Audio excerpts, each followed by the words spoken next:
Muy buenos días con todos y todas. Bienvenidos a este tercer día del Seminario Internacional 50 años de Teología de la Liberación, Perspectivas. El Departamento de Teología de la Pontificia Universidad Católica del Perú, el Instituto Bartolomé de las Casas y el Centro de Estudios y Publicaciones les dan la más cordial bienvenida. El tema de reflexión propuesto para el día de hoy es Teología de la Liberación y opción preferencial por los pobres. La charla magistral estará a cargo de la licenciada Adelaida Sueiro y tendrá como introducción al padre Raúl Pariamachi de los Sagrados Corazones. La charla magistral dispone de 45 minutos para su exposición y la charla introductoria de 20 minutos. Al finalizar, antes de que finalice Adelaida Sueiro, abriremos un espacio para preguntas. Empezamos entonces. Raúl Pariamachi es sacerdote de la Congregación de los Sagrados Corazones, magíster en teología y licenciado en filosofía. Profesor de teología sistemática en el ISET, Instituto Superior de Estudios Teológicos, Juan 23. Ha sido presidente de la Conferencia de Religiosas y Religiosos del Perú. Padre Raúl, lo invitamos. Muchas gracias, Edmundo. Y muy buenos días con todas y con todos. Voy a compartir unas diapositivas que ayudarán a ubicar algunos textos. Quisiera abordar tres aspectos que servirán de introducción a la charla magistral. Y están dirigidos mis comentarios en tres direcciones. Primero, nuestra mirada de los pobres y de la pobreza y el desarrollo de esta mirada en la obra de Gustavo Gutiérrez. En segundo lugar, nuestro hablar de Dios desde este mundo de los pobres. Y en tercer lugar, nuestro compromiso como opción por los pobres. Ustedes pueden ver a la izquierda de la pantalla un par de citas muy breves, sintéticas, respecto a la pobreza y del pobre. En la primera leemos que el término pobreza designa, en primer lugar, la pobreza material, es decir, la carencia de bienes económicos necesarios para una vida humana digna de ese nombre. Claro, Gustavo en varias ocasiones ha dicho que este elemento económico es fundamental, esencial para comprender la pobreza, pero nunca lo ha reducido a lo que llamamos hoy la percepción de la renta, sino que siempre lo ha relacionado con otros aspectos de la vida humana, como en este caso apreciamos ya tempranamente esta carencia de bienes económicos que son indispensables, ¿no?, para una vida humana digna. Y en segundo lugar, el otro texto dice que en concreto, hablando ahora del pobre, ser pobre quiere decir morir de hambre, ser analfabeto, ser explotado por otros hombres, no saber que se es explotado, no saber que se es hombre. Vemos también entonces aquí lo que se va a llamar luego la multidimensionalidad de la pobreza respecto de la carencia de la alimentación necesaria, la educación de calidad, o la condición de explotación o de marginación o de insignificancia, etc. E incluso la insuficiente conciencia de vivir situaciones de explotación o de respecto de la condición humana misma, ¿no? Como decía, en esto y en otros temas ha habido un desarrollo notable, ¿no?, por supuesto, en la obra de Gustavo, y un ejemplo de ello es esta cita que he tomado a la derecha de su pantalla, de esa introducción titulada Mirar lejos, que Gustavo inserta en la edición de 1988 de su Teología de la Liberación. Y allí dice, en efecto, los numerosos y crecientes compromisos con los pobres nos han hecho percibir mejor la enorme complejidad de su mundo. Fíjense, dice, esta ha sido, en cuanto a nosotros, la experiencia más importante, apabullante incluso, de estos años. Ya han pasado 20 años desde ese esbozo del año 68 de Teología de la Liberación, ahora a esta nueva introducción 20 años después.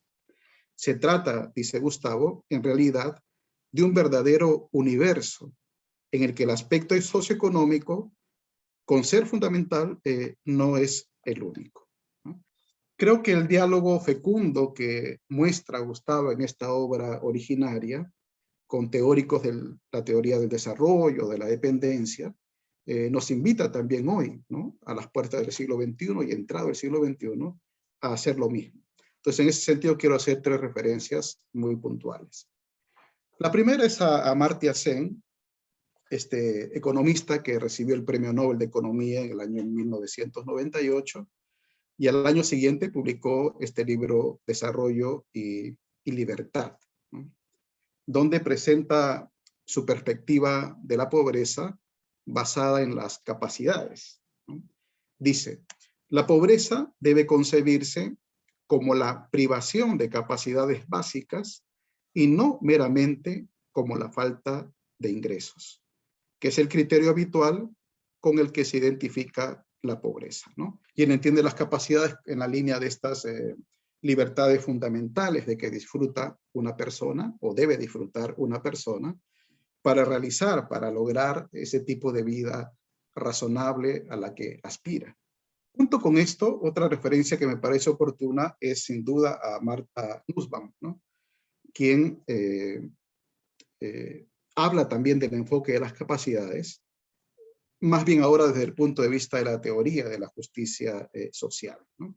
Leo, dice que el enfoque de las capacidades puede definirse provisionalmente, porque está empezando el libro, ¿no?, como una aproximación particular a la evaluación de la calidad de vida y a la teorización sobre la justicia social básica. Esto es sumamente interesante, ¿no?, porque es un aporte que puede servir como una criteriología, ¿no?, para evaluar en qué consiste la calidad de vida hoy para todas las personas, y por lo tanto para los pobres, y al mismo tiempo es un aporte a la teorización sobre en qué consiste la justicia social básica en el conjunto de las discusiones que hay, ¿no?, sobre esta teoría.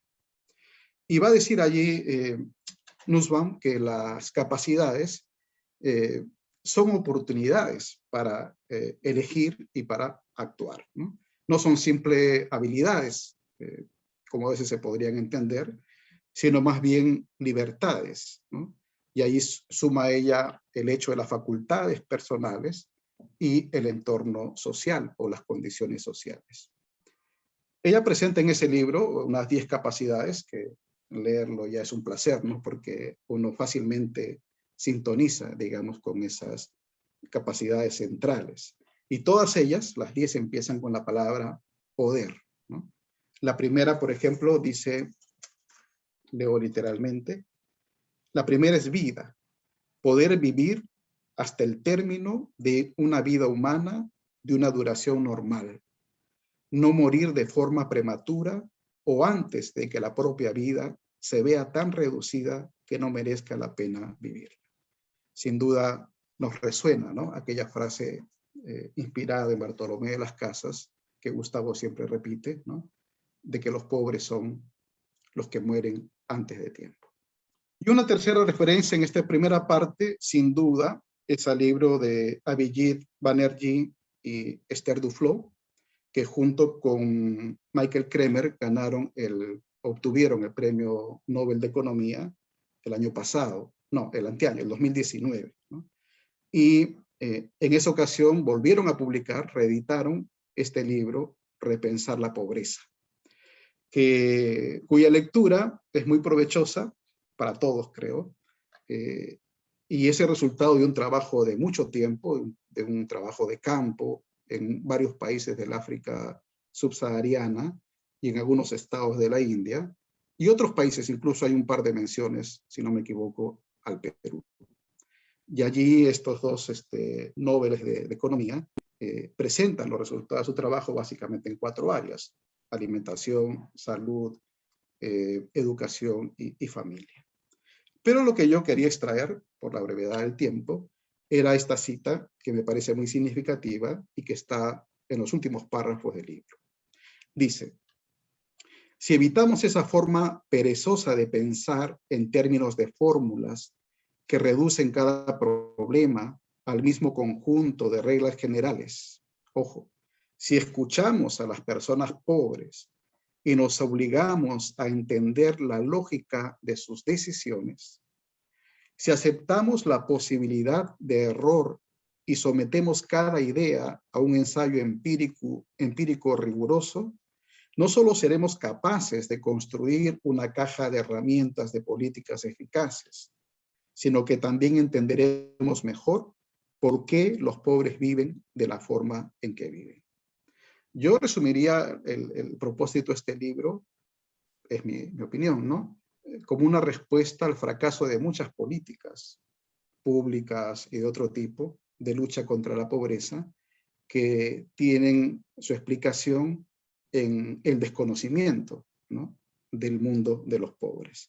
Al punto que ellos en las conclusiones dicen 3 cosas. Primero, hay que prestar atención a los detalles, meterse en la vida de los pobres.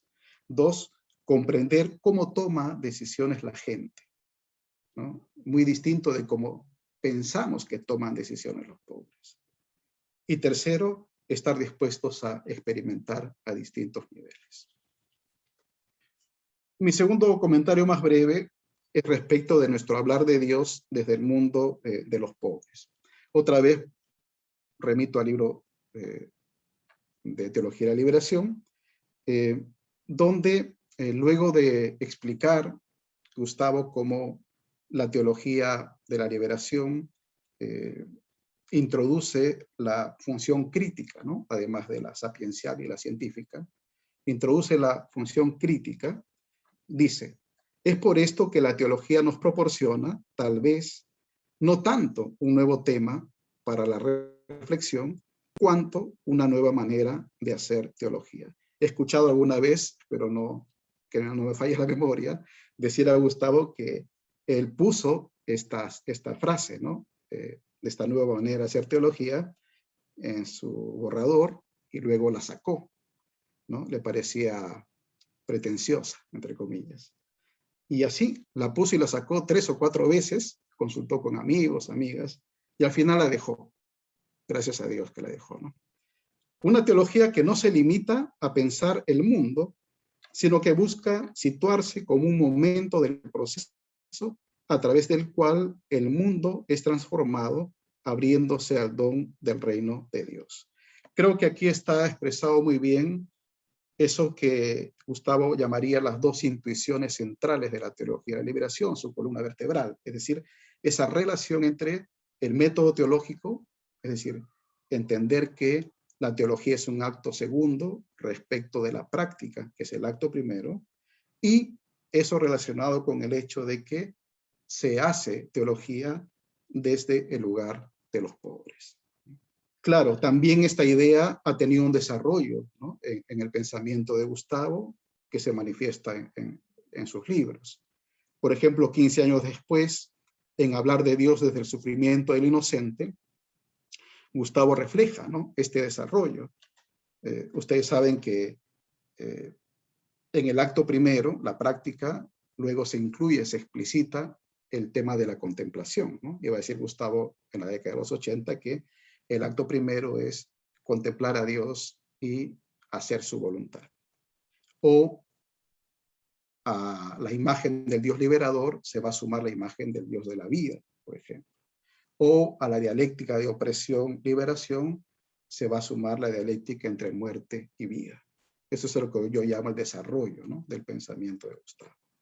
Y en esa línea se entiende esta cita, que son las grandes preguntas muchas veces citadas, ¿no? ¿De qué manera hablar de un Dios que se revela como amor en una realidad marcada por la pobreza y la opresión? En el fondo es de qué manera hacer teología, ¿no es cierto? ¿Cómo reconocer el don gratuito de su amor y de su justicia desde el sufrimiento del inocente? ¿Con qué lenguaje decir a los que no son considerados personas que son hijas e hijos de Dios? Y aquí quiero traer a la memoria una cita de Pablo Richard, y que es también un sencillo motivo de recordarlo, ¿no? Sabemos que hace un mes, un poquito más, falleció este notable biblista chileno que radicó en Costa Rica. Dice él: el objeto de la teología de la liberación es, por lo tanto, como en toda teología, el mismo Dios. La teología de la liberación no es una reflexión teológica sobre la liberación, sino una reflexión sobre Dios en un contexto de liberación. Usando la imagen de un árbol, diríamos que la raíz de la teología de la liberación es la experiencia de la presencia y revelación de Dios en el mundo de los pobres. Tercer y último punto, lo he titulado Nuestro compromiso como opción por los pobres.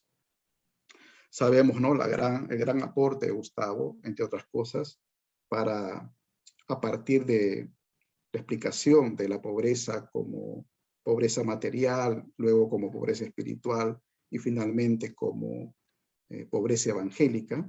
En ese contexto dice, como dice Paul Ricoeur, no se está realmente con los pobres, sino luchando contra la pobreza.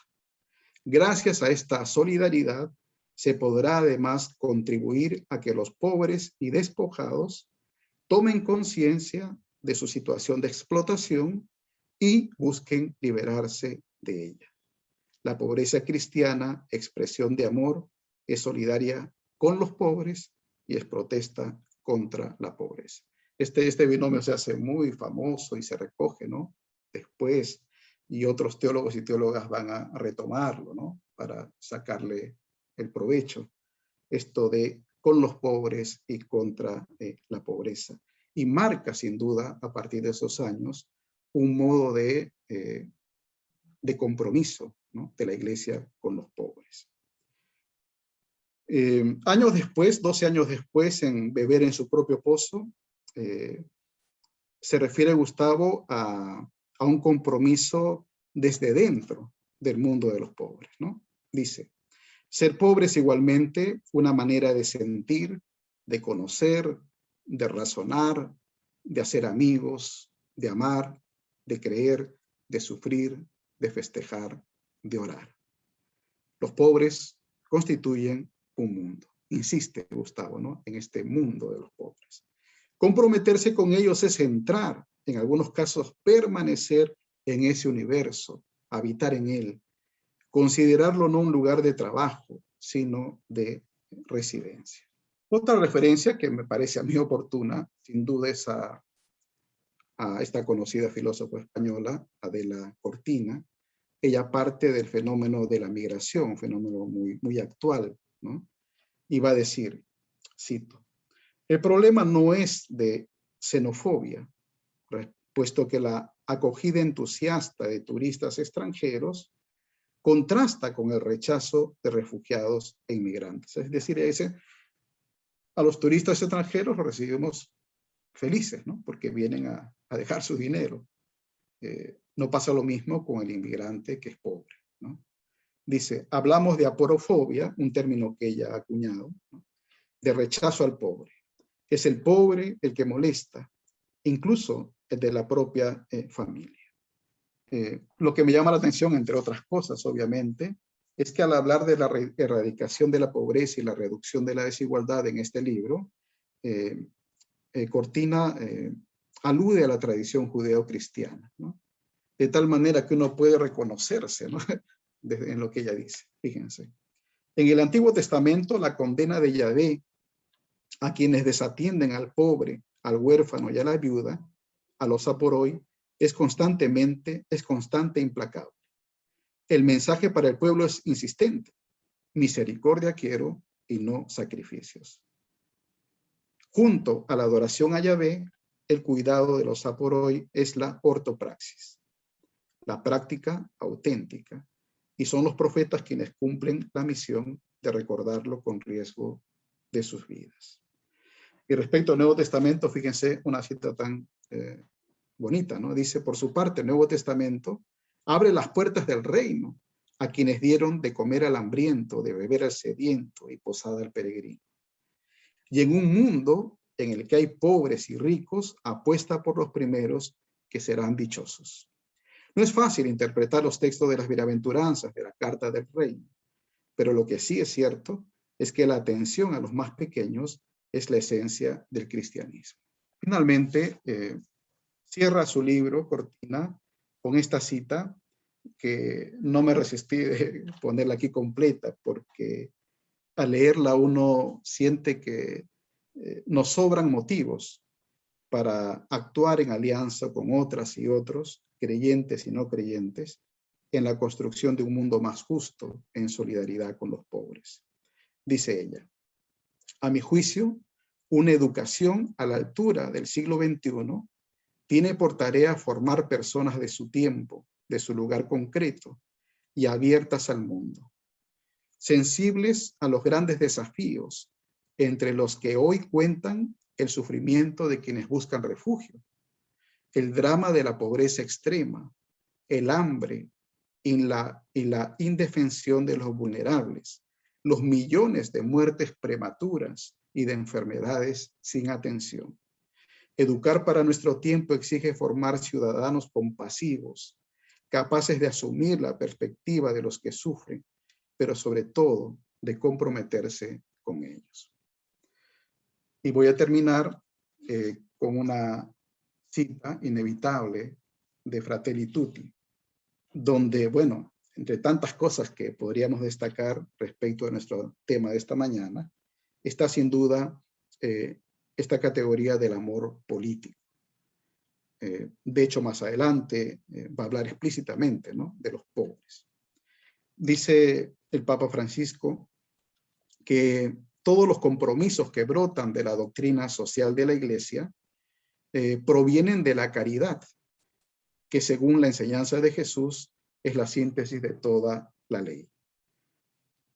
Esto supone reconocer, citándose a sí mismo en Laudato Si, ¿no?, dice, esto supone reconocer que el amor, lleno de pequeños gestos de cuidado mutuo, es también civil y político. Se manifiesta en todas las acciones que procuran construir un mundo mejor. Por esa razón, el amor no solo se expresa en relaciones íntimas y cercanas, sino también en las macro relaciones, como las relaciones sociales, económicas y políticas. Me parecía que esta es una de las expresiones, ¿no?, más sentidas de esa sintonía entre la teología de la liberación nutrida por Gustavo Gutiérrez y el magisterio de la Iglesia representado aquí por el Papa Francisco. Muchas gracias. Muchas gracias, Raúl, por tu presentación. Nos has hablado de cómo Gustavo ha ido elaborando esta teología, hablar de Dios desde el mundo de los pobres. Es una nueva manera de hacer teología. La teología es acto segundo, la práctica es acto primero, contemplar a Dios, hacer la voluntad de Dios. Se hace la teología desde el lugar de los pobres. Es responder a la pregunta, ¿de qué manera hablar de Dios en una realidad marcada por la muerte? ¿Con qué lenguaje decir a los que son tratados como no personas, que son hijos amados de Dios? Nos has hablado de cómo Gustavo, en su obra Beber en su propio pozo, nos dice que ser pobre es una manera de sentir, una manera de celebrar, de festejar, de orar.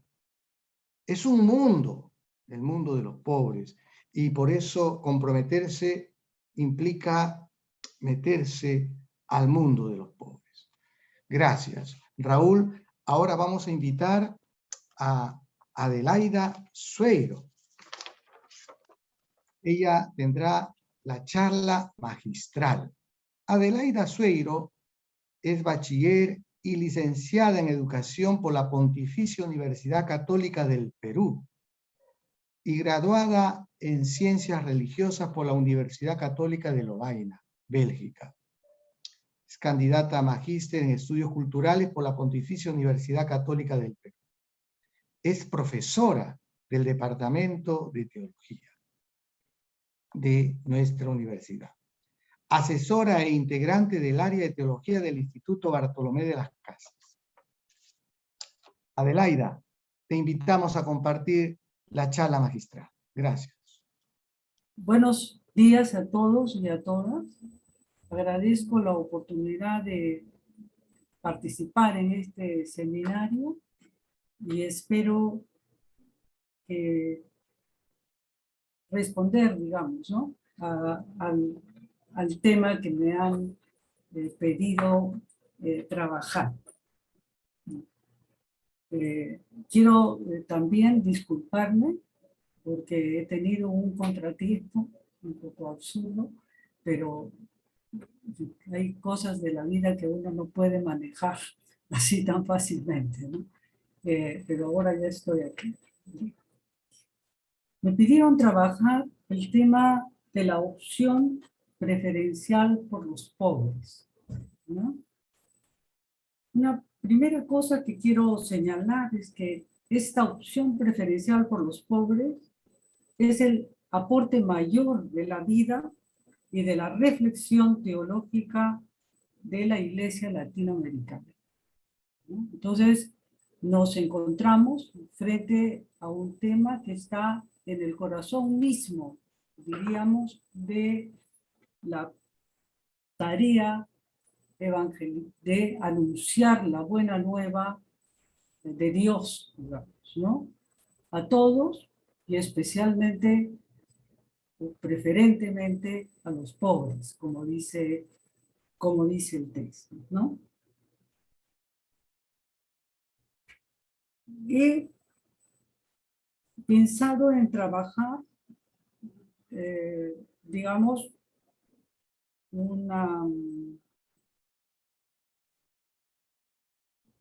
algunos temas que los voy a ir señalando y al final tengo 2 puntos más a manera de conclusión, digamos, ¿no? La opción preferencial por los pobres es una expresión teológica que forjó la Iglesia latinoamericana entre Medellín y Puebla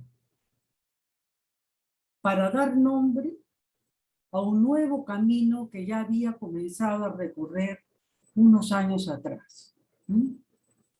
Alimentado por una reflexión teológica latinoamericana que, de manera nueva, se pregunta cómo hablar de Dios en una realidad social marcada por la pobreza y el sufrimiento. Es una experiencia medular de la vida de la Iglesia latinoamericana, dar testimonio de la vida, ¿no? Es este el nuevo camino que la Iglesia quiere continuar y sobre todo, digamos, profundizar, ¿no?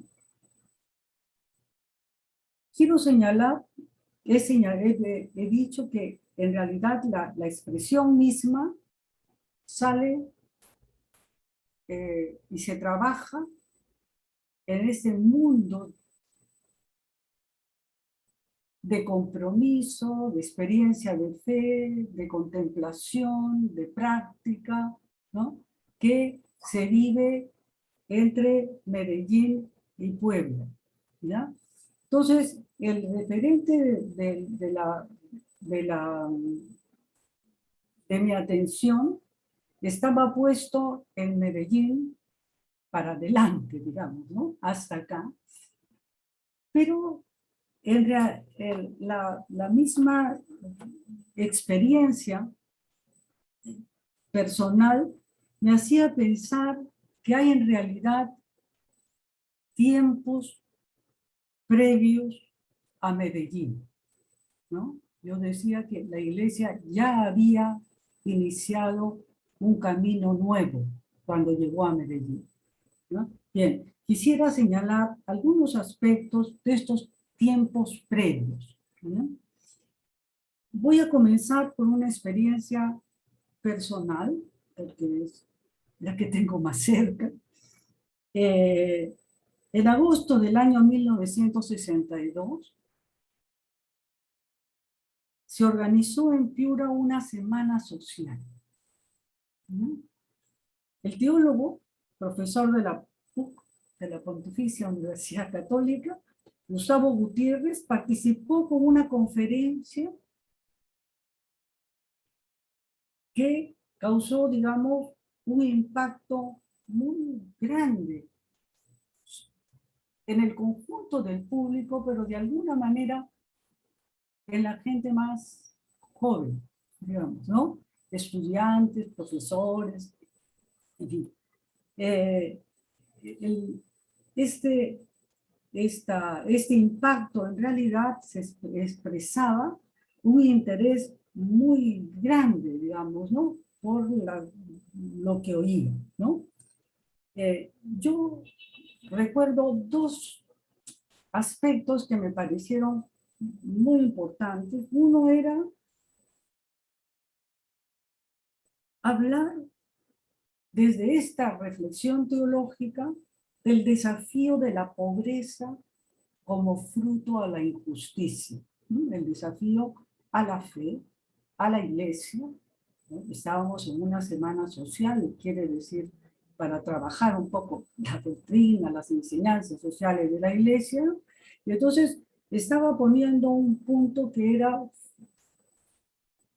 importante, y el segundo aspecto también eran los comentarios bíblicos con un lenguaje comprensible y que abría nuevas maneras de mirar la realidad.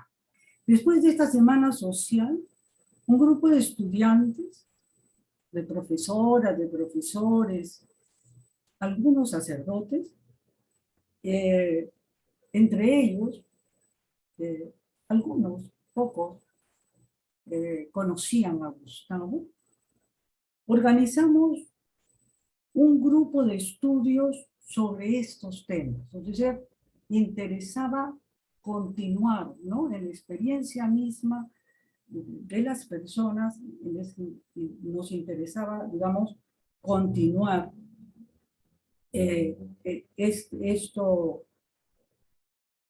esta novedad que habíamos escuchado, ¿no? Fue más que un grupo de estudios, fue una oportunidad de reafirmar o de descubrir nuevas perspectivas para nuestros estilos de vida. Otra cosa que también fue previa, digamos, ¿no? a Medellín, en los años 60, ¿no? Fue una reflexión bíblica sobre la pobreza, ¿no? Y Gustavo presentó, digamos, ¿no? Hacia julio de 1967, recordó una vez, las tres nociones de pobreza, ¿no? A la que en realidad recogía, frente a este desafío de la pobreza como injusticia, ¿no? Recogía elementos teológicos, ¿no? Que nos hacían mirar entonces y distinguir estas tres nociones. Por un lado, la pobreza real o material, como se suele decir, en realidad es un mal. no es el ideal de la vida cristiana ni de ninguna vida humana. La pobreza es un mal. En realidad, la pobreza mata, enferma, ¿no? Somete. La pobreza espiritual o infancia espiritual era la segunda concepción, digamos, de la pobreza desde esta perspectiva teológica, ¿no? La infancia espiritual es una noción central en el Evangelio, ¿no? Se recoge en realidad desde el primer testamento, ¿no? Esta, en realidad,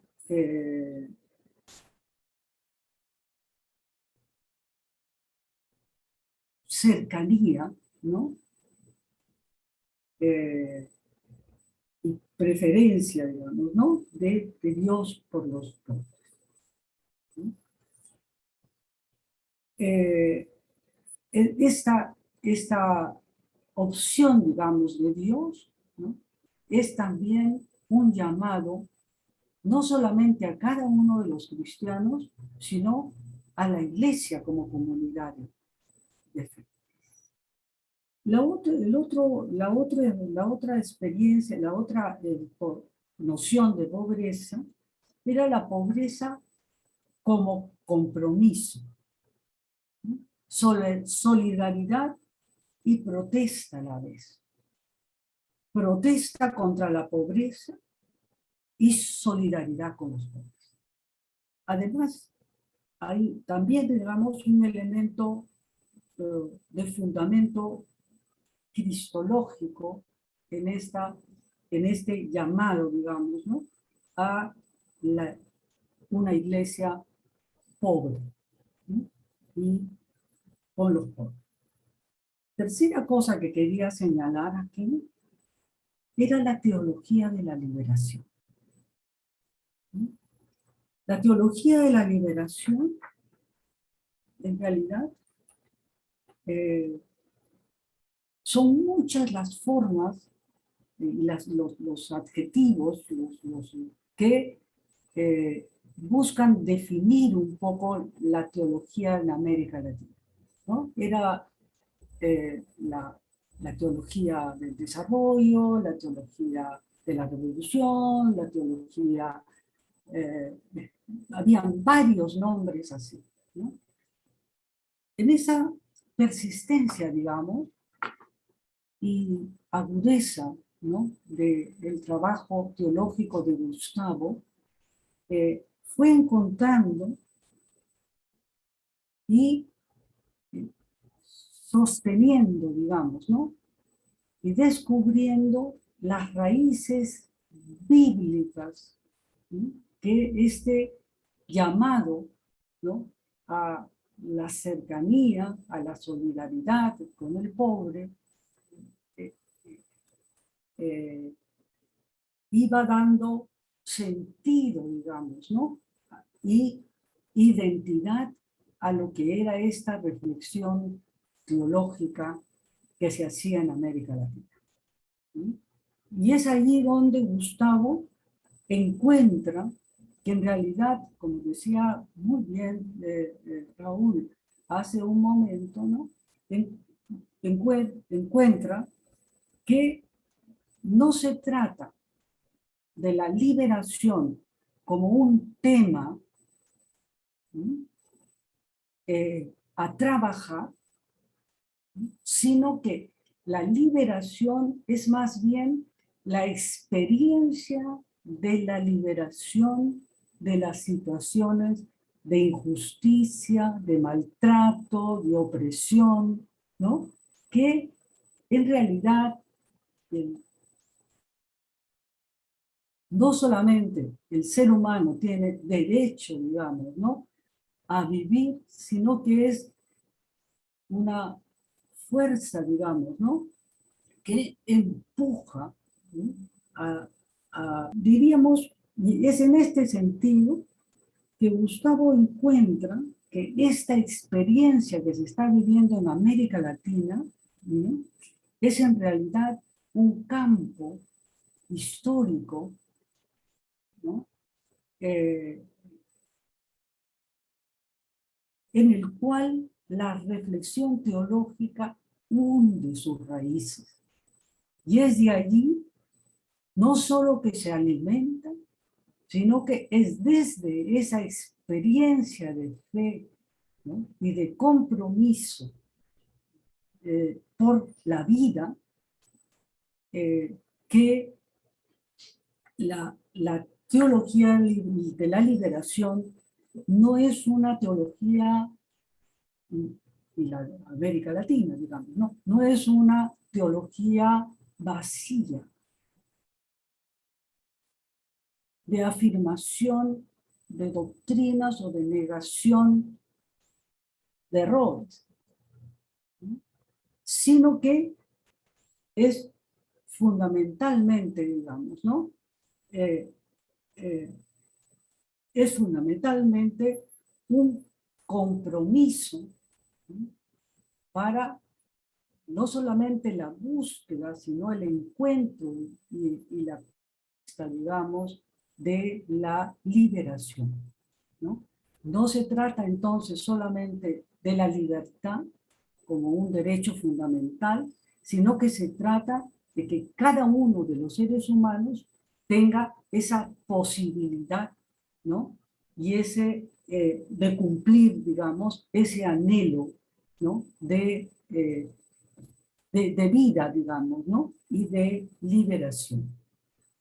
Entonces, me parece también que es interesante y es enriquecedor, digamos, ¿no?, para esta experiencia de una iglesia que justamente está viviendo, digamos, ¿no?, la experiencia grande de un concilio que se lleva adelante, ¿no?, y de una iglesia latinoamericana que está muy comprometida, digamos, ¿no?, justamente, no solamente con la metodología, digamos, ¿no?, de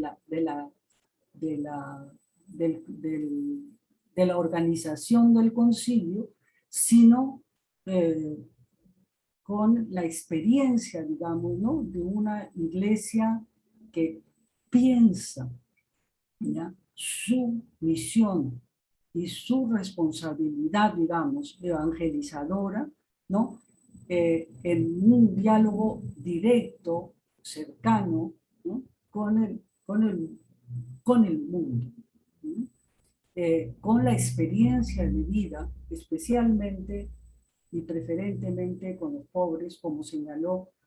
Creo que es eso lo que en realidad Gustavo había recogido, ¿no?, y expresado en términos de teología de la liberación, respetando y reconociendo también una cantidad diferente, digamos, de expresiones que, por contextos históricos y culturales, ¿no?, de la pluralidad de sociedades y de grupos humanos que hay en América Latina, en realidad se mantenían también y se han mantenido también hasta ahora, ¿no? Pero evidentemente el impacto mayor me parece que está justamente en recoger esta experiencia.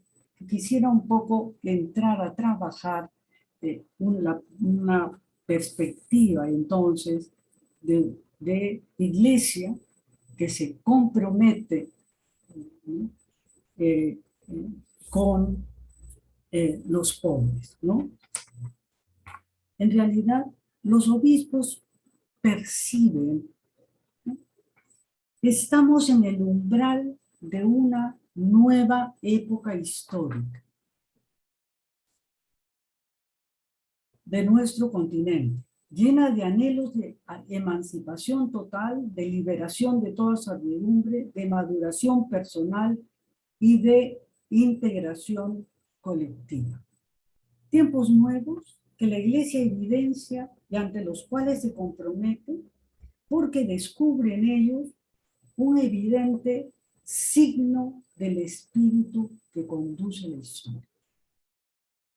hay allí en realidad una lectura, ¿no?, de la revelación de Dios en la historia, del mensaje que Dios en realidad transmite y comparte, digamos, ¿no?, con el mundo creyente, digamos, ¿no?, la comunidad creyente que logra descubrir, reconocer, digamos, como palabra de Dios, ¿no?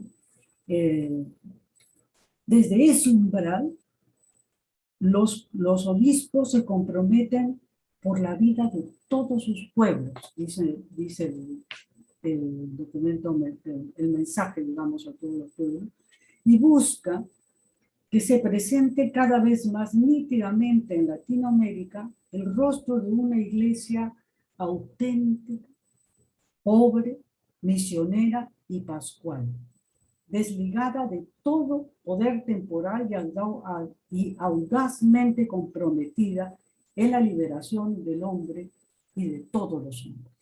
Este deseo, esta búsqueda, digamos, ¿no?, este anhelo, viene en el documento de juventud, ¿no? Y los obispos los recogen en realidad como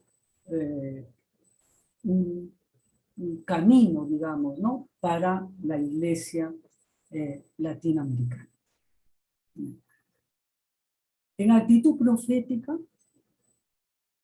la iglesia latinoamericana empeñó su palabra en una promesa cuyo cumplimiento, como aprendemos en la tradición bíblica, se abre al futuro de generación en generación. Es decir, es un camino, en realidad, en el cual uno no busca llegar. Es un camino en el cual la iglesia, el mundo, en realidad quiere aprender a vivir. Medellín es un hito importante en la vida de la iglesia latinoamericana. Por un lado, permite ver las nuevas exigencias y aún los límites del propio esfuerzo de la iglesia. Por otro lado, profundiza en las exigencias de albores del nuevo momento histórico que requiere creatividad histórica y fidelidad al reino de Dios y su justicia. Se trata de responder desde América Latina, en términos de práctica, digamos, ¿no?, la pregunta de Juan 23. ¿Qué hacer para que el reino de Dios venga? O dicho en un lenguaje secular, ¿cómo forjar sociedades más justas y fraternas? Ver la realidad con los ojos del Evangelio llevó al episcopado latinoamericano a no quedarse indiferente ante las tremendas injusticias sociales que mantienen a la mayoría de los pueblos en una dolorosa pobreza cercana en muchísimos casos a la inhumana miseria. Asimismo, asume las tres nociones de pobreza fruto de la reflexión teológica previa a Medellín. Es una teología, entonces, que alimenta el quehacer. El qué hacer, entonces, para que el reino venga, ¿no? Esta teología alimenta esa perspectiva y, en realidad, los obispos recogen, ¿sí?, pobreza real, y ellos lo expresan en términos de denunciar la injusta repartición de los bienes del mundo y el pecado que le engendra. Pobreza espiritual lo expresan convocando a una actitud de infancia espiritual comprometida con la preferencia del amor de Dios por los pobres. pobreza como compromiso, llama a toda la iglesia a dar testimonio de cercanía, multiplicar las experiencias pastorales de compromiso con los pobres. La expresión de opción preferencial por los pobres surge en los años 70 y llega a Puebla. Su documento final da fe de la importancia que tiene para la vida de la iglesia. Voy a hacer una referencia, digamos, al 1134, que es un largo después del documento del pueblo, pero voy a recoger un poco solamente el final. Afirmamos la necesidad de conversión de toda la iglesia para una opción preferencial por los pobres con miras a su liberación integral. Esto es la conclusión, digamos, ¿no? Es el aporte de Puebla. Está ligado, digamos, ¿no? A este reclamo también, ¿no? De no desviar, digamos, ¿no? Interpretar, desvirtuando el espíritu de Medellín. Esta opción ha sido proclamada como firme e irrevocable en Santo Domingo. Que haya necesidad de volver, de afirmar, de reafirmar, digamos, ¿no? Que esta opción es firme e irrevocable, en realidad nos hace pensar también que hay mucha búsqueda, digamos, ¿no? De bloquear, de interferir, ¿no? Esta opción y este camino, y sobre todo este camino que la iglesia había ya tomado, ¿no? Y que se hacía cada vez más fuerte, eficaz, presente, y costó muchas vidas a la iglesia también, digamos, ¿no? Este compromiso, esta cercanía, ¿no? Es decir, la oposición y el rechazo no vienen solamente de afuera, también en realidad se descubre al interior mismo de la iglesia. La hondura evangélica de esta opción ha enriquecido la pastoral, la espiritualidad y la reflexión teológica latinoamericana. Y más significativamente aún, forma parte del rostro e identidad de la iglesia latinoamericana, como lo afirma la iglesia en Aparecida.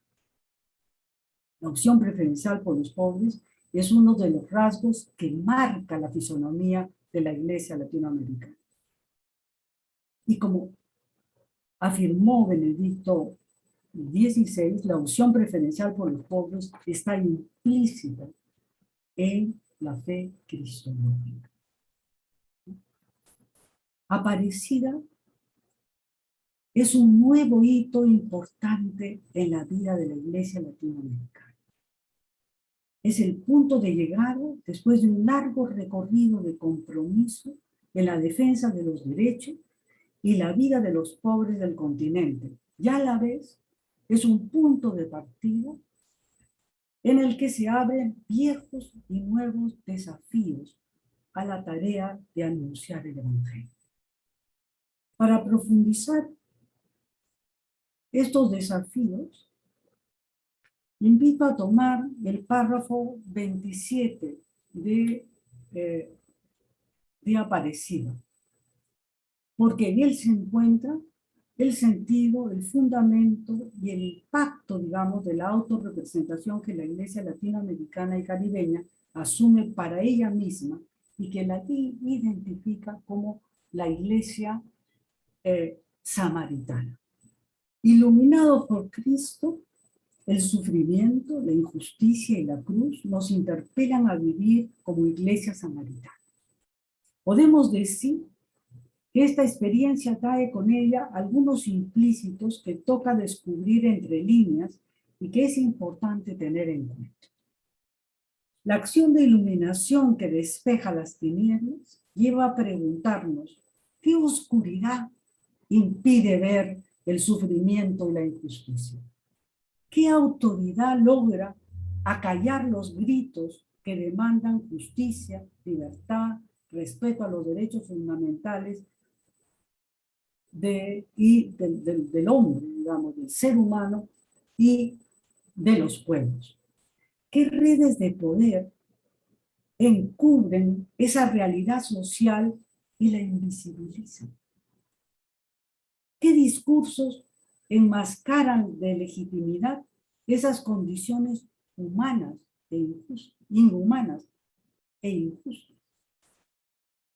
Preguntas que plantean desafíos urgentes, tanto a nivel del análisis del conocimiento de la realidad social, como al nivel de la exigencia ética, donde cada vez es apremiante la urgencia de una respuesta comprometida y eficaz. Ahora que la pandemia ha destapado el desamparo y abandono que viven los pobres en el mundo. Hago esta extensión, digamos, al hoy, ¿no? Porque me parece importante que hablar de que esta promesa, esta palabra, no solamente de la iglesia, ¿no? Sino de Dios, ¿no? Que se revela, ¿no? De generación en generación, ¿no? Está también hoy día presente, digamos, hablándonos directamente, ¿no? En realidad, me parece muy importante entonces la memoria histórica de esta iglesia latinoamericana y su terco, ¿no? Y fiel compromiso, ¿no? Con la vida de los pueblos.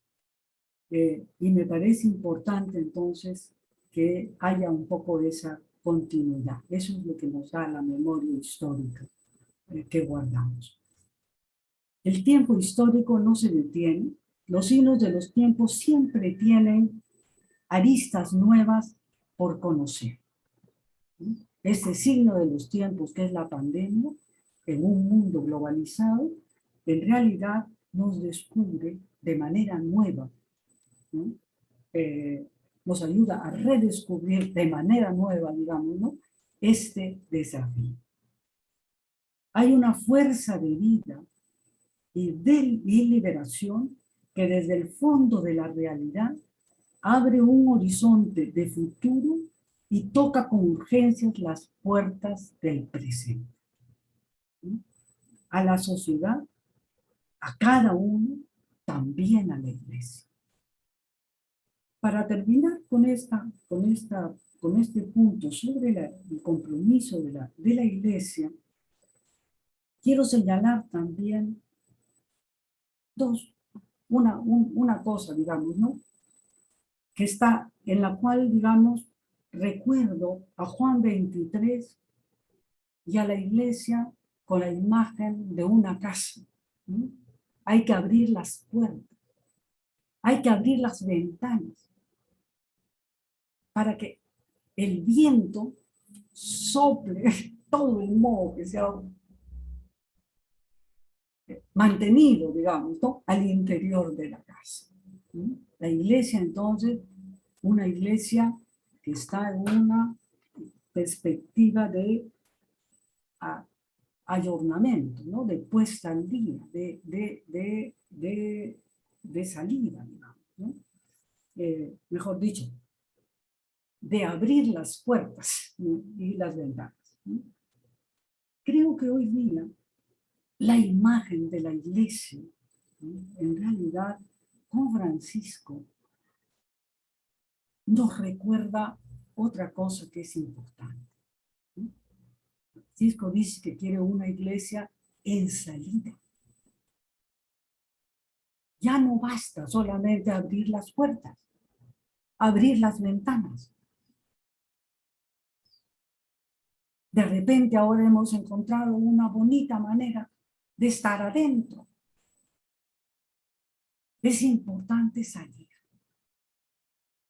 Salir al mundo, allí donde en realidad la vida de las personas se va definiendo, muchas veces sin que ellos puedan tomar parte en esta definición.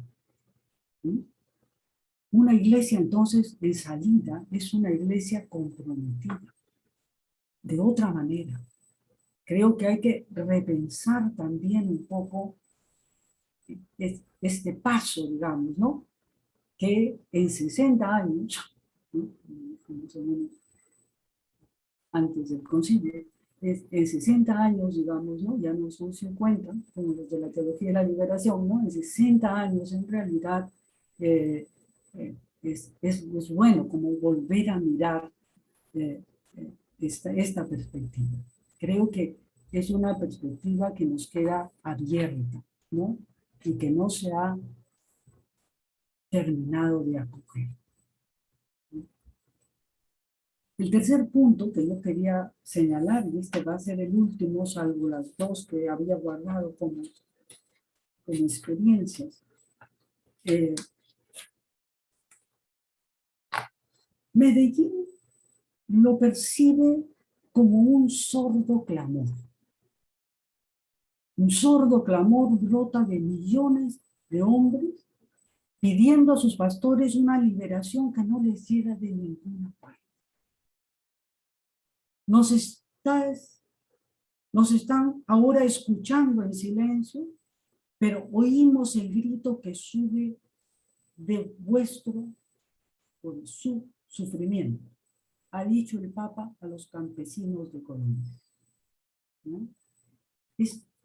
Me parecía interesante, digamos, traer esta referencia, digamos, no es suficiente para la iglesia en realidad oír solamente desde Roma lo que sucede. La experiencia de Juan, de Pablo VI, en realidad, me parece, de una riqueza y de una expresión, digamos, ¿no? De una iglesia en salida, que es un desafío que tenemos hoy día, ¿no? Bien. En Puebla, este rumor, este sordo clamor, digamos, ¿no? Se hace un grito. El clamor ya no es solamente algo que unos oídos muy agudos, digamos, no, sino que ya uno no puede dejar de escuchar. Es el grito de los pobres. No hay que perder de vista la potencia de su reclamo, de anhelos de emancipación total, de liberación de toda servidumbre, de maduración personal y de integración colectiva. La Iglesia lo evidencia como un evidente signo del espíritu que conduce la historia. El espíritu se hace presente en la fuerza histórica de los pobres. Es desde allí, en realidad, que se alimenta, digamos, ¿no? Este reclamo. A lo largo y ancho del continente, en las comunidades cristianas de base, aprendimos a mirar la realidad con los ojos de la fe y la razón y a ver el palpitar de la vida en medio de ella. Pudimos percibir como un hecho mayor de nuestra historia la irrupción de los pobres. Los insignificantes para la sociedad se hacían presentes en la escena política, económica, cultural, religiosa, como no lo habían hecho antes en la historia de este continente, para defender y reclamar por sus derechos como personas y su presencia activa en la sociedad. En América Latina, la irrupción del pobre no es un dato del pasado. No tendría tanto interés de repente solamente recordarlo.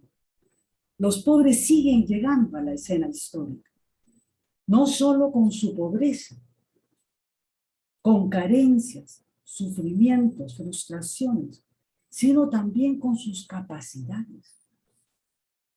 La demanda de sus derechos fundamentales y sus proyectos, anhelos y posibilidades de desarrollo integral llegan también con su fe, fe que desde el comienzo alimenta y acompaña este proceso.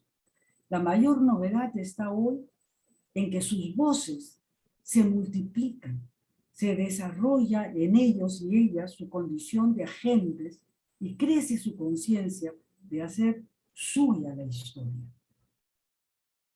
En esta experiencia de conquista de vida y liberación, los hombres y mujeres pobres han ido redescubriendo su fe en Dios como un pozo de agua fresca que sacia su sed de esperanza y da fuerza a su compromiso para acabar con la pobreza. Crece en ellos y en ellas la conciencia de su valor como personas y se les revela el sentido de sus vidas que abren inéditos caminos a recorrer. Esta perspectiva entonces de continuidad que en un trabajo, digamos, de Verbici busca no dejar solamente en una afirmación general, ¿no?, de lo que es el ser humano, sino la pluralidad, digamos, ¿no?, de mundos, de sectores, que en realidad marcan la sociedad en la que vivimos. Para terminar, a manera de conclusión, en realidad, quiero señalar dos desafíos fundamentales. Uno es la teología de la liberación es una reflexión de la experiencia de fe que ve, escucha y verbaliza el clamor de los oprimidos.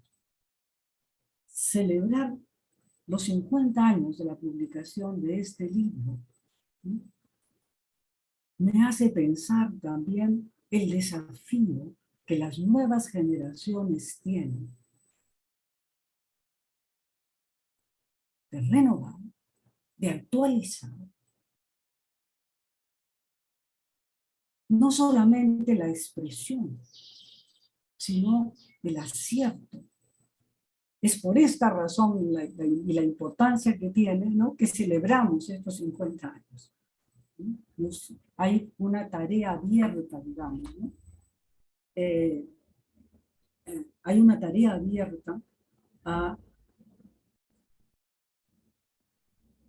una reflexión teológica que responda, ¿sí?, de teología de la liberación, que responda realmente a las exigencias que hoy día se viven en el mundo. El otro desafío está en acercarnos a las enseñanzas de Jesús, fundamento teológico de la opción preferencial por el poder.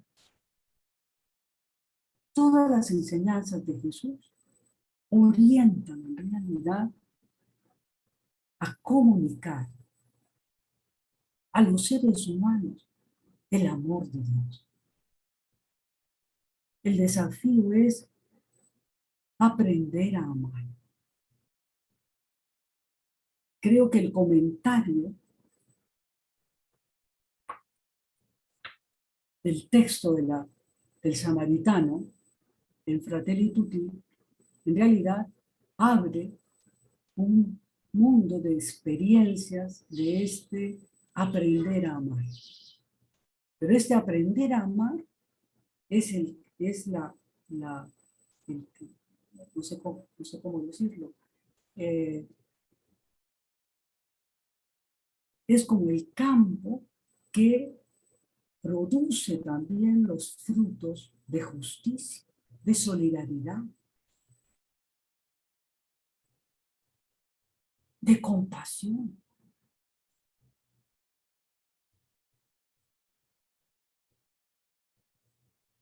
La referencia a Mateo 25 es fundamental en esta perspectiva. en esta perspectiva. Aprender a amar es dar de comer al hambriento.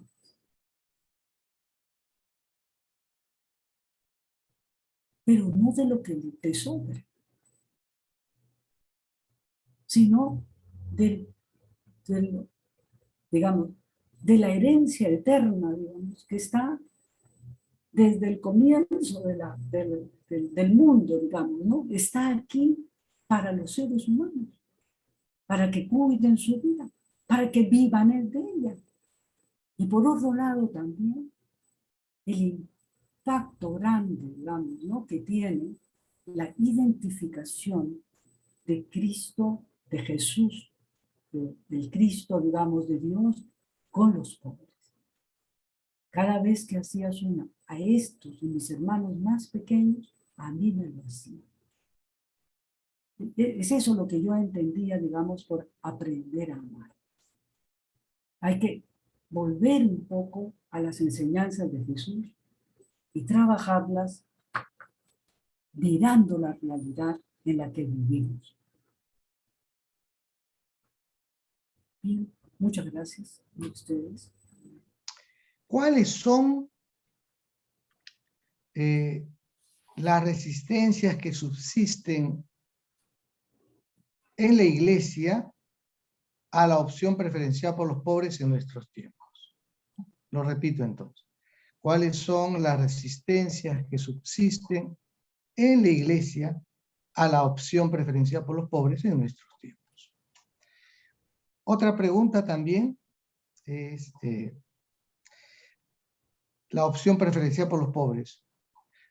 ¿No disminuye esta palabra preferencial? ¿No desinfla el impacto de la opción? Esta palabra preferencial no desinfla el impacto de la opción. Bien, este es para Adelaida y ahora voy a hacer la pregunta también, acá recojo para Raúl. Los contextos sociales, políticos, la globalización, la tecnología, etcétera, incluso la situación sanitaria han cambiado. ¿Cómo incorpora estas nuevas realidades el análisis desde la opción por los pobres? Creo que una resistencia grande de la cual el mundo de la iglesia no se libera simplemente porque es creyente, digamos, ¿no? Es el crecimiento, digamos, de un individualismo exacerbado, ¿no? Que lleva a la codicia, a la ambición, a todo para mí, ¿no? Y que deja en realidad al otro, a la otra, el que además le aparece como insignificante, ¿no? Le aparece como inferior y no lo reconoce en su condición de fraternidad, de hermano, de igualdad. Entonces, yo creo que este individualismo exacerbado, en realidad, que también se vive al interior de la iglesia, lleva a un uso ideológico de la religión.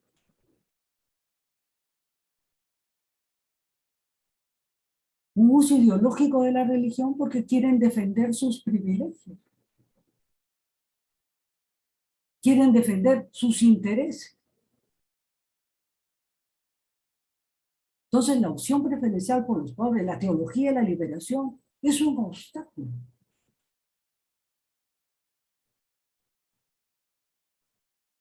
Entonces, me parece que en realidad hay allí, digamos, ¿no?, una lectura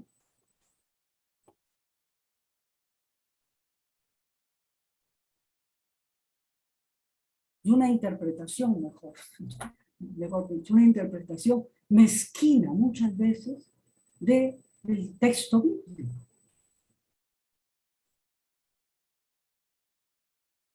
Una manipulación realmente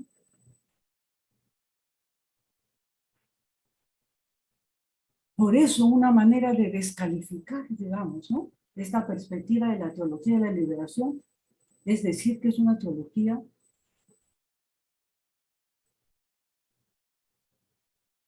marxista. Pues, no tiene idea de lo que es ser marxista.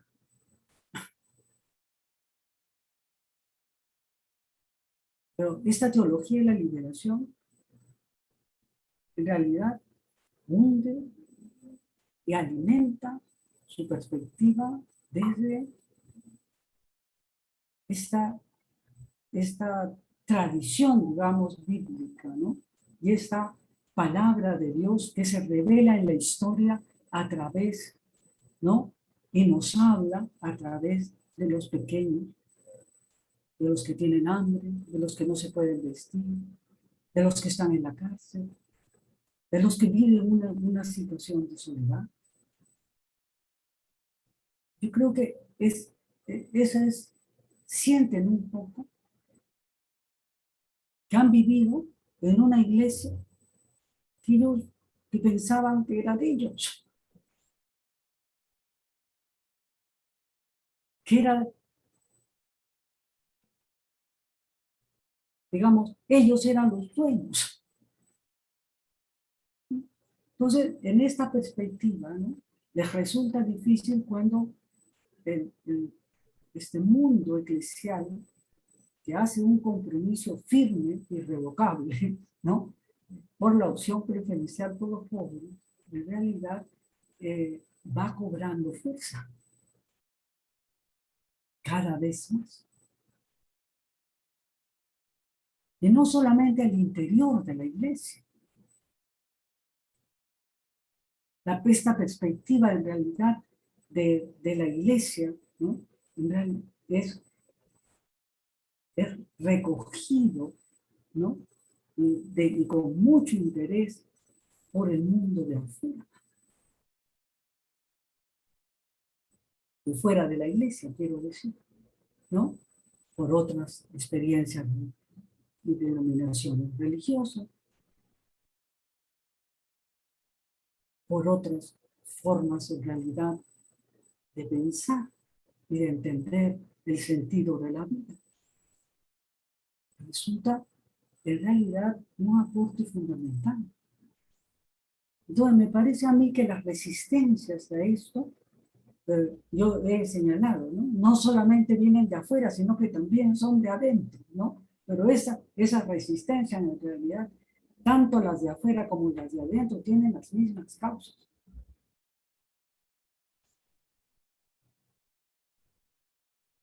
No, no. Justamente la perspectiva, digamos, ¿no?, de la preferencia por los pobres es la opción. No se simple. El impacto más bien es por la preferencia. El interés, el valor, digamos, ¿no?, que esta opción tiene es porque se toma partido en la lucha contra la injusticia. Y entonces en la lucha contra la pobreza. El amor de Dios es para todos, pero preferentemente para los pobres. ¿Por qué preferentemente para los pobres? Porque el amor no les llega. La justicia no les llega. La muerte los acecha.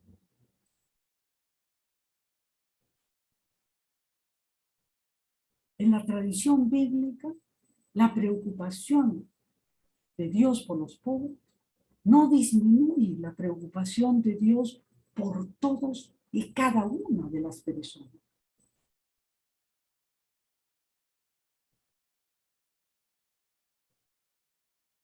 Es más, la preferencia es una urgencia, es una respuesta a una urgencia del peligro de la vida. Es en la medida, en realidad, en que la universalidad del amor de Dios va como sacando, recogiendo, salvando, ¿no? A los pobres, a los insignificantes para la sociedad.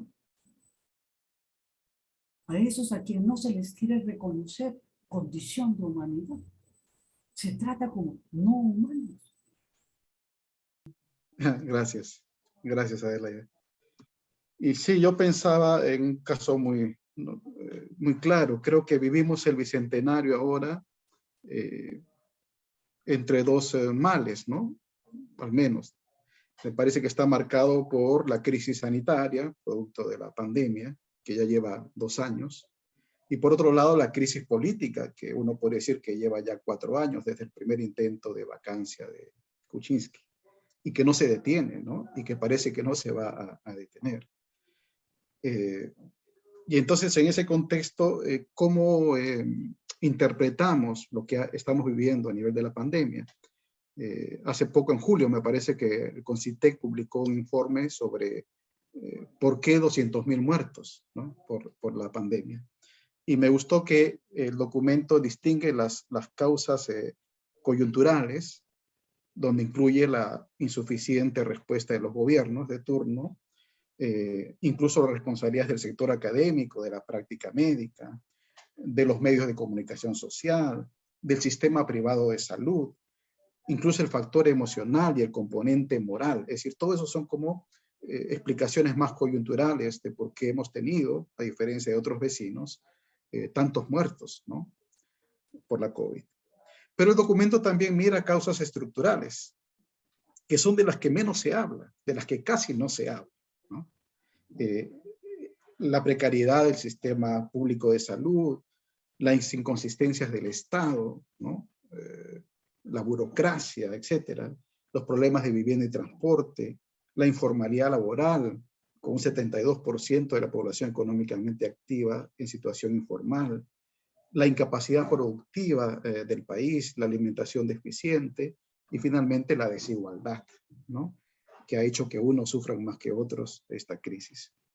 Y entonces en ese contexto yo decía, claro, que desde lo que nosotros somos y desde donde pensamos nuestra fe y nuestra praxis, cómo hemos entendido la diaconía social de la Iglesia. Y a mí me parece que ese es un buen ejemplo de cómo puede ayudar o puede ser descuidada esta perspectiva de la que estamos hablando esta mañana. Me refiero a que puede quedar la diaconía en el ámbito de la necesaria y urgente asistencia, ¿no?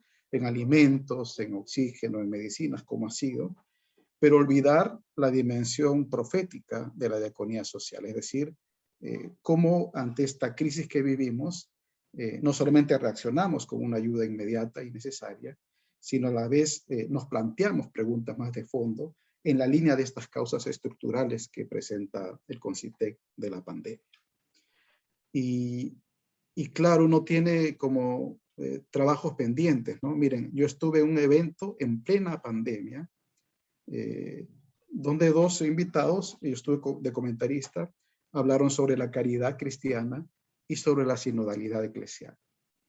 Y me sorprendió que, habiendo ya salido Fratelli Tutti, cuando se hablaba de la caridad cristiana en medio de la pandemia, no se habló del amor político, de esto que Francisco llama la dimensión cívica, social y política del amor, que tiene que ver no solo con el cuidado cotidiano, ¿no?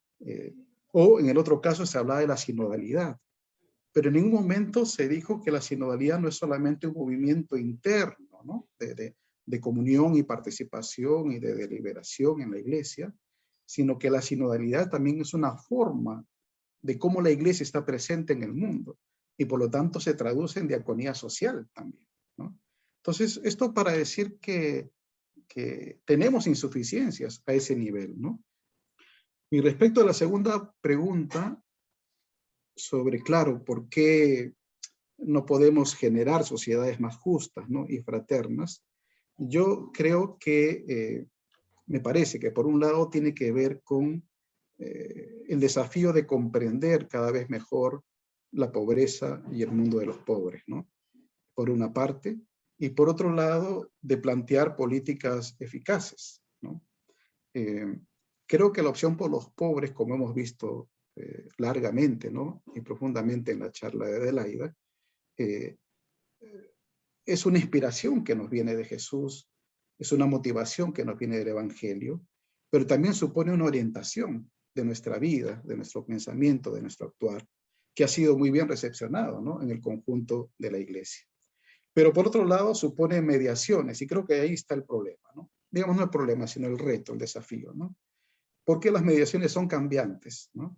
Y es obvio que no podemos actuar o pensar la generación de sociedades más justas y fraternas, como decía la pregunta, quedándonos en las mediaciones de los años 60 o 70. Es obvio que no, ¿no? Y ahí creo que tenemos otra deuda, ¿no? El reciente proceso electoral creo que ha sacado a flote eso, ¿no? De que todavía tenemos grandes sectores del país que piensan las reivindicaciones sociales en términos de los años 60 o 70, ¿no?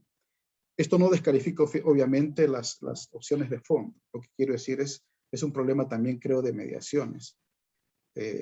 Amartya Sen, Marta Nussbaum, Adela Cortina y otros casos, solo eso eran algunos referentes, creo que nos ayudan a pensar más creativamente el compromiso personal y la generación de sociedades más justas y fraternas. Termino diciendo que, insisto, este libro de Banerjee y Duflo, Repensar la pobreza, me hizo eso, repensar la pobreza, es decir, por lo menos mis categorías, mi visión, ¿no? Y ellos buscan, más que pronunciarse sobre causas globales, ellos dicen, la cuestión no está en decidir si es intervención del Estado o iniciativa privada, ¿no? Por ahí no va la cosa, sino va por qué es lo más conveniente en cada caso, ¿no? Y ellos se niegan a dar una receta universal, porque precisamente lo que dan es más bien orientaciones para construir una respuesta eficiente, eficaz, en cada contexto particular. Por ello, más que hablar de una política global, que a veces cae más bien en la ideología, es mejor hablar de políticas, ¿no?, que funcionan entre la gente y entre los pobres. Gracias. Muchas gracias, Raúl, por tus respuestas. Quizás invitar a algunas reflexiones finales, para redondear esta mañana. Adelaida, ¿quisieras decir unas palabras como finales de tu reflexión? Creo que la opción preferencial por los pobres en realidad nos está señalando no solamente una exigencia de la acción, sino que nos está señalando también un problema humano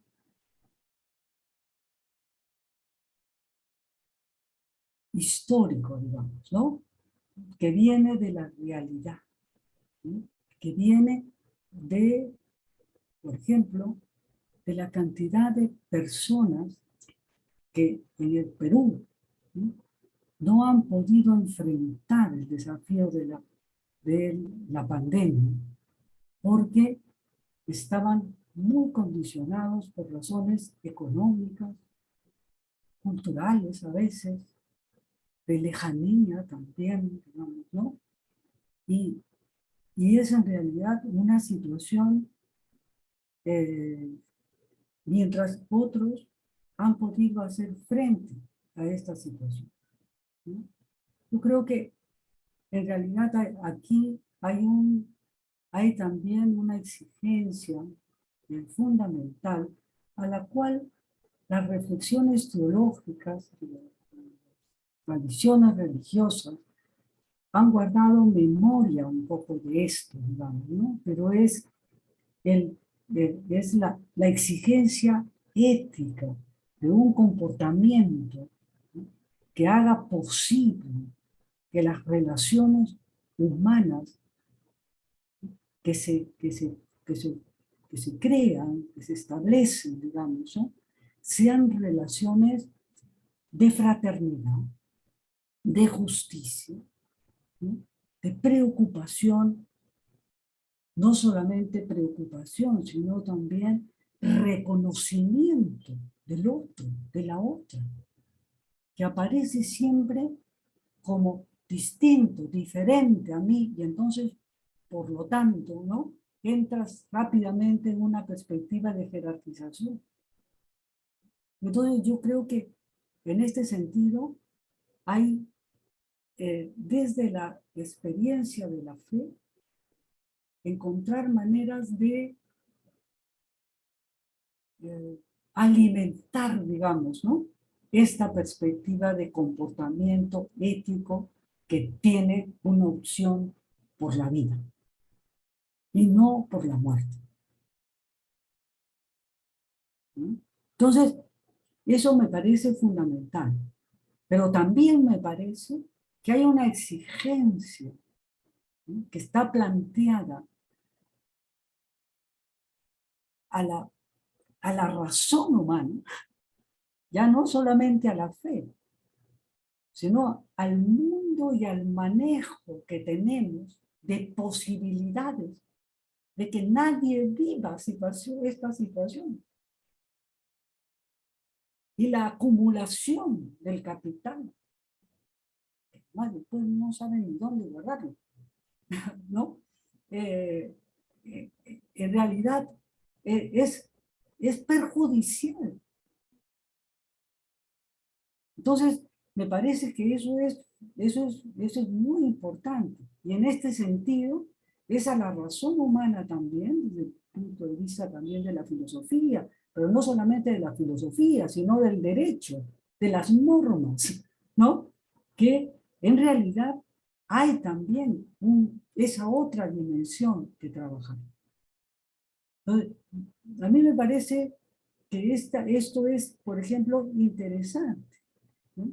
Muchas veces, por ejemplo, se piensa en que la afirmación, digamos, que viene desde la fe, que viene desde Dios, es una norma, es una ley. No,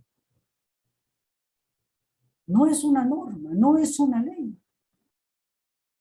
La voluntad y el acercamiento de Dios, la palabra de Dios, es una invitación a la vida, no es una imposición. Pero no optar por la vida es optar por el otro camino, que es de la muerte, de la maldición, ¿no?, de la desgracia. En realidad, sí, mata. Entonces, a mí me parece que hay un manejo del conocimiento científico que no está puesto al servicio de todo. No es considerado realmente el bien común. La razón humana busca muchas veces justificar, y eso es lo que me parece que hay que desenmascarar, de legitimidad, cosas que son totalmente injustas. Manipulación de las normas,